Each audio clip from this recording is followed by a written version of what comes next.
নমস্কাৰ বন্ধুসকল, আপুনি কেতিয়াবা ভাবিছেনে যে একে ৰাশিৰ দুজন মানুহৰ স্বভাৱ, ভাগ্য আৰু জীৱন সম্পূৰ্ণ বেলেগ কিয়?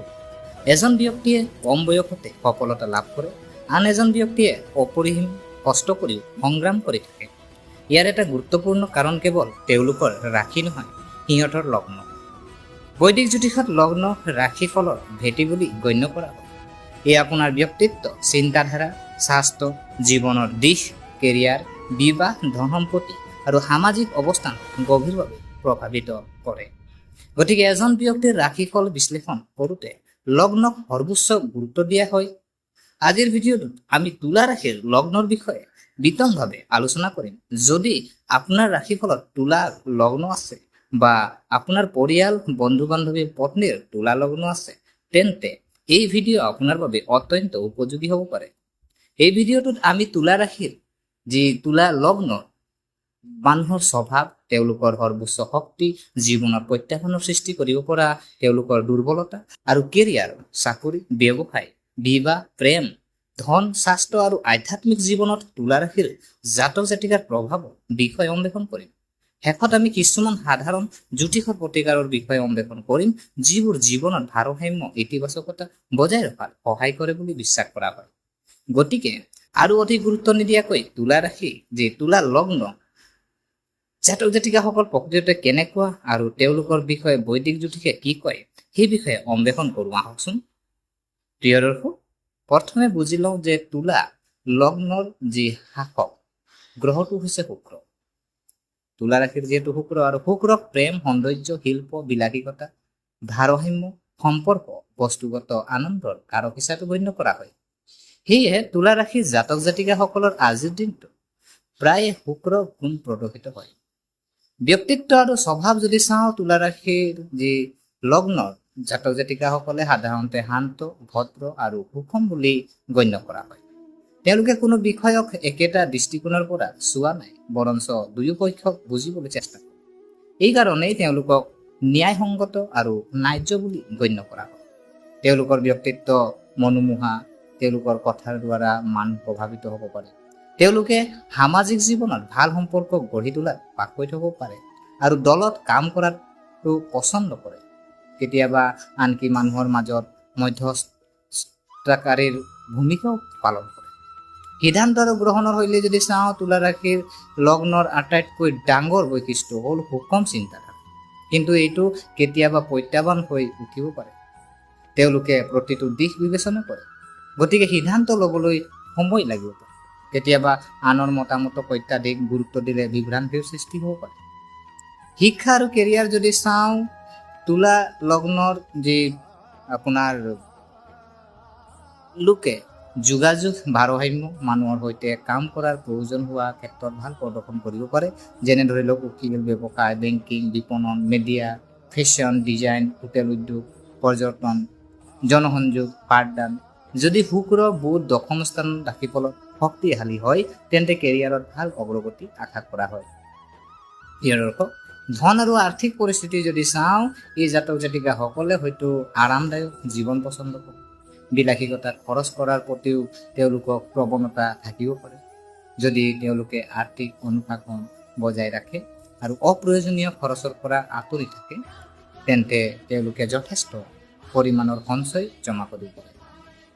বুদ্ধিমান লোকে আৰ্থিক সিদ্ধান্ত লোৱাটো তেওঁলোকৰ বাবে লাভজনক। এতিয়া জানো আহক যে প্ৰেম আৰু বিবাহ যি তুলা লগ্নৰ জাতক জাতিকা সম্পৰ্কক মূল্য দিয়ে। তেওঁলোকে নিজৰ পত্নীৰ পৰা মৰম, সন্মান আৰু বুজাবুজি আশা কৰে। সপ্তম স্থান আৰু শুক্ৰক যদি শুভ স্থান দিয়া হয়, তেন্তে সাধাৰণতে বৈবাহিক জীৱন সুখী বুলি গণ্য কৰা হয়। কিন্তু শুক্ৰ বা সপ্তম স্থানত প্ৰভাৱ পৰিলে সম্পৰ্কত যোগাযোগৰ ব্যৱধান বা ভুল বুজাবুজিৰ সৃষ্টি হ'ব পাৰে। স্বাস্থ্য যদি চাওঁ, তুলা লগ্নৰ জাতক জাতিকাসকলে সুষম জীৱনশৈলী গ্ৰহণ কৰিব লাগে। সাধাৰণ জ্যোতিষ বিজ্ঞানৰ দৃষ্টিকোণৰ পৰা মাজে মাজে বৃক্ক, ডায়েবেটিছ, ছাল বা কঁকালৰ সৈতে জড়িত সমস্যাসমূহ সমাধান কৰাটো ভাল। এয়া কেৱল পৰম্পৰাগত জ্যোতিষৰ ইংগিতহে আৰু চিকিৎসকৰ পৰামৰ্শৰ বিকল্প নহয়। শক্তি যদি চাওঁ, সুষম চিন্তাধাৰা, ভাল আচাৰ ব্যৱহাৰ, মনোমোহা ব্যক্তিত্ব, ন্যায়পৰায়ণতা, সমবায় প্ৰকৃতি, সৃষ্টিশীল চিন্তাধাৰা, সামাজিক সম্পৰ্ক গঢ়ি তোলাৰ ক্ষমতা থাকে। সম্ভাৱ্য প্ৰত্যাহ্বান যদি চাওঁ, সিদ্ধান্ত গ্ৰহণত পলম হোৱা, সকলোকে সন্তুষ্ট কৰিবলৈ চেষ্টা কৰা, আনৰ দ্বাৰা সহজে প্ৰভাৱিত হোৱা, বিলাসিতাৰ অত্যাধিক খৰচ কৰা। আধ্যাত্মিক দিশ যদি চাওঁ, তুলা লগ্নৰ জীৱনত ভাৰসাম্য আৰু শান্তি বিচাৰে। ধ্যান, প্ৰাৰ্থনা, সেৱা আৰু ইতিবাচক জীৱনশৈলীয়ে মানসিক স্থিৰতা বৃদ্ধি কৰিব পাৰে। প্ৰিয় দৰ্শক, তুলা লগ্নৰ যদি সাধাৰণ প্ৰতিকাৰ যদি চাওঁ, শুকুৰবাৰে লক্ষ্মী দেৱীক পূজা কৰক, পৰিষ্কাৰ বগা বা পাতল ৰঙৰ কাপোৰ পিন্ধক, দুখীয়া মানুহক সহায় কৰক, ঘৰত আৰু কৰ্মক্ষেত্ৰত পৰিষ্কাৰ পৰিচ্ছন্নতা বজাই ৰাখক। যিকোনো ৰত্ন পিন্ধাৰ আগতে সদায় কোনো যোগ্য বৈদিক জ্যোতিষীৰ লগত নিজৰ ব্যক্তিগত ৰাশিফলৰ পৰামৰ্শ। প্ৰিয় দৰ্শক, তুলা লগ্ন জাতক জাতিকাসকলক সাধাৰণতে সুষম, ন্যায়পৰায়ণ, মিলাপ্ৰীতিৰ আৰু আকৰ্ষণীয় ব্যক্তিত্বৰ বুলি গণ্য কৰা হয়।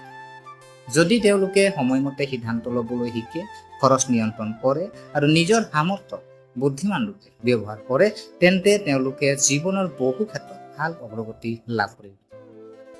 শেষত আপোনালোকক সোঁৱৰাই দিব বিচাৰিছোঁ যে এজন ব্যক্তিৰ ভৱিষ্যত কেৱল তেওঁৰ লগ্নক চালেই সম্পূৰ্ণকৈ অনুমান কৰিব নোৱাৰি। সঠিক বিশ্লেষণৰ বাবে সমগ্ৰ ৰাশিফল, গ্ৰহৰ অৱস্থান, ঘৰৰ দিশ, যোগ, অৱস্থা আদি অধ্যয়ন কৰাটো প্ৰয়োজনীয়। প্ৰিয় দৰ্শক, যিহেতু আজি আমি তুলা লগ্নৰ যিসকল জাতক জাতিকা আজি তুলা লগ্নত আজি জন্মগ্ৰহণ কৰিছে, কাৰণ আজি যিহেতু আপোনাৰ তেখেতৰ পুষ্টি যদি চোৱা হয়, প্ৰথম ঘৰ যিটো থাকে সেইটো আপোনাৰ লগ্ন ঘৰ বুলি কোৱা হয়। আৰু সেই লগ্ন যে আপোনাৰ ৰাশি, যিকোনো ৰাশি হ'ব পাৰে, কিন্তু তুলা লগ্ন আজি আপোনাৰ ক'বলৈ গ'লে যিকোনো মানুহৰ যিকোনো ৰাশিৰ আজি তুলা লগ্ন হ'ব পাৰে। কোনো ডাঙৰ কথা নহয় যে তুলা ৰাশি হ'লেই যে আপোনাৰ লগ্ন যে তুলা হ'ব এইটো কথা নহয়, কিন্তু বিভিন্ন ৰাশিৰো আজি তুলা লগ্ন আপোনাৰ হ'ব পাৰে।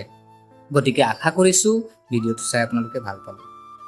প্ৰিয় দৰ্শক, যদি এই ভিডিঅ'ই আপোনাক কিঞ্চিত মানুহ লাভান্বিত কৰিলে, তেনেহ'লে ভিডিঅ'টো লাইক এটা কৰিব আৰু যিমান পাৰে আপোনালোকৰ বন্ধু বান্ধৱী, আপোনালোকৰ পৰিয়ালবৰ্গ যদি তুলা লগ্ন আছে, তেতিয়া তেখেতসকলক এই ভিডিঅ'টো পাৰিলে শ্বেয়াৰ এটা কৰি দিব। আৰু কমেণ্ট বক্সত যিহেতু আজি তুলা ৰাশিৰ শাসক হ'ল আপোনাৰ শুক্ৰদেৱ, গতিকে আজি আপোনালোকে কমেণ্ট বক্সত যে শুক্ৰদেৱ আপোনালোকে কমেণ্ট এটা কৰিব। আৰু আমাৰ চেনেলটো যদিহে আপোনালোকে এতিয়ালৈকে ছাবস্ক্ৰাইব কৰা নাই, অনুগ্ৰহ কৰি এনে আজি ৰাশিফলৰ ভিডিঅ' বা আজি আমি বিভিন্ন জ্যোতিষৰ আজি আমি ভিডিঅ' এই চেনেলৰ মাধ্যমত আপোনালোকক আমি দিবলৈ চেষ্টা কৰোঁ।